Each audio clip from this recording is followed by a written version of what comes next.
Welcome to our last video of the checkpoint series. This is checkpoint number 8, Pythagorean theorem, special right triangles, and trig ratios. Now this is not going to have any examples, it's just going to be notes. And the first topic we're going to be looking at are trig ratios. So I have a right triangle drawn here. And for the trig that we study in this class, all triangles will be right triangles. So I'm going to label this angle here theta, and I'm going to label this side O, this side A, and this side H. Now, why did I give those sides these specific letters? Because side O is opposite the angle theta. Side A is adjacent to the angle theta, and H, since it is opposite the right angle, the longest side, it is the hypotenuse. Now, hopefully you remember this. So, ka, toa.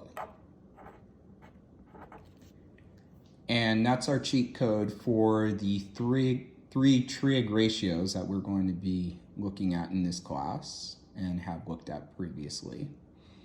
S, of course, is the sine. And the sine ratio, so the sine of theta is equal to the opposite side over the hypotenuse.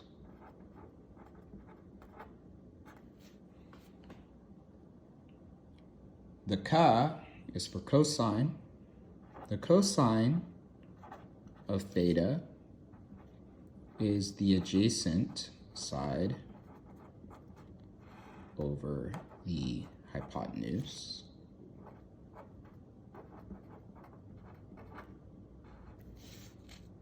And T, toa, is the tangent ratio. And the tangent of angle theta is the ratio of the opposite side over the adjacent side.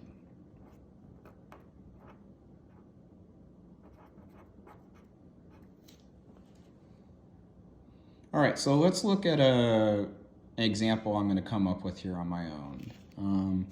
So I'm going to draw another right triangle over here. And I'm going to make theta, this angle, equal to 31 degrees. I'm going to make this side equal to 5. And this side, x. So we have to look at the two sides that we know, and that will tell us which ratio to use to solve for x. So it looks like we have the opposite side, and we're going to try to solve for the hypotenuse. So out of those three trig ratios, which one deals with the opposite side and the hypotenuse?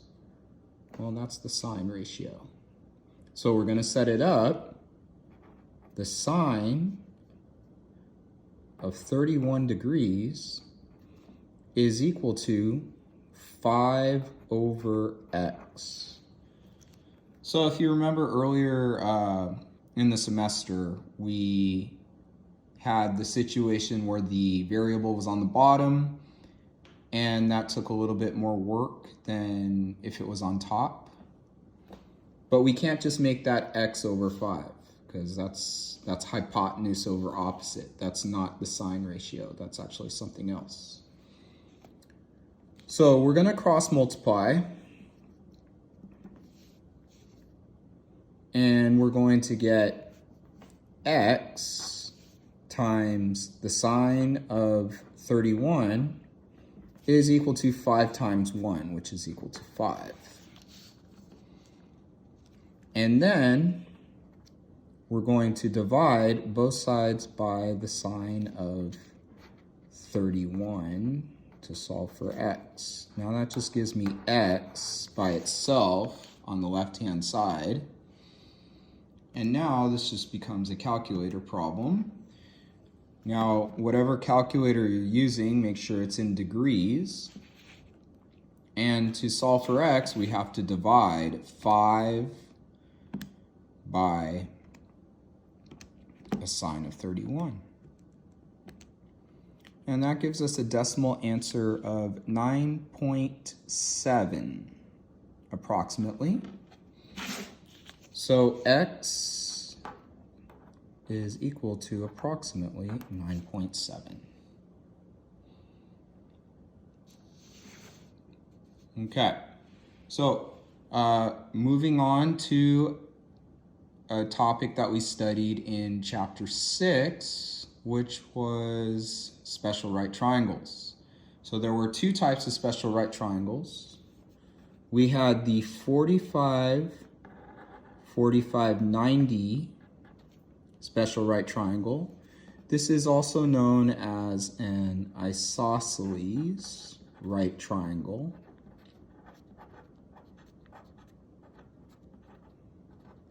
And it's an isosceles right triangle because two of the sides are the same. So these would be your two 45-degree angles, 45, 45, 90. And if one of the sides that's not the hypotenuse is x, that means that the other side that's not the hypotenuse is also x. And then if you wanted to solve for the hypotenuse quickly, it would just be whatever x is times the square root of 2. And now the other special right triangle was the 30, 60, 90. It's going to look a little bit different, where one side is longer than the other.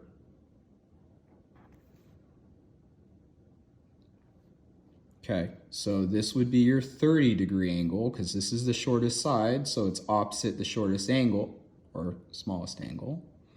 And this side would be opposite the 60-degree angle. That's the longer of the two legs. And the hypotenuse, as always, is going to be the longest of the three sides. So if you made the short leg x, the hypotenuse would equal 2 times x, and the longer leg would equal x times the square root of 3.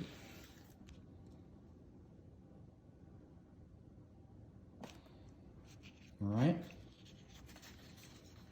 So let's look at the final part of these notes, Pythagorean theorem, and hopefully this has been pounded into your head a few times over the years.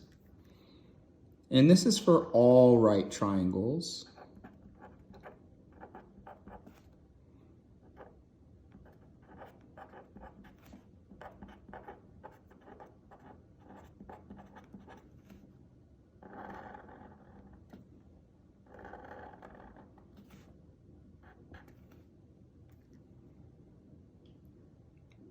So if this side is A, and this side is B, and the hypotenuse is C, well then C squared equals A squared plus B squared.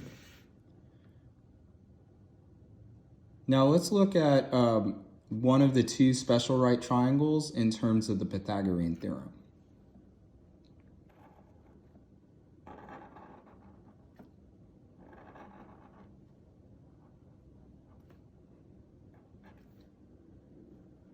So I'm going to make this side 6 and this side 12.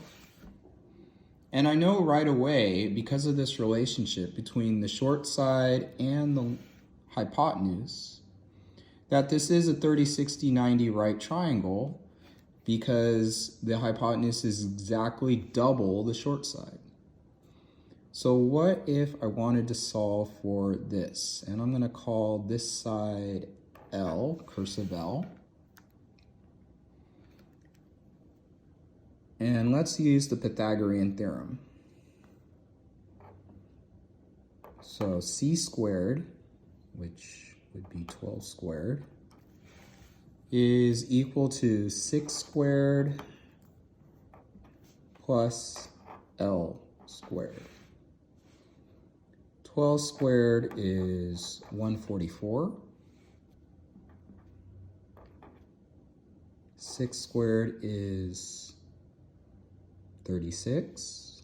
And we don't know what L squared is yet. Subtract 36 from both sides.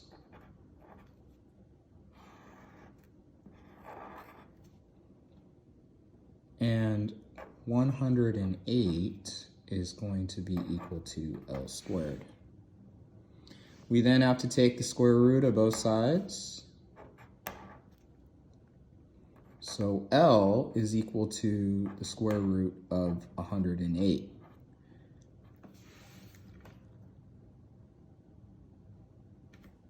So simplifying the square root of 108, remember that the square root of 108 can be broken down like this.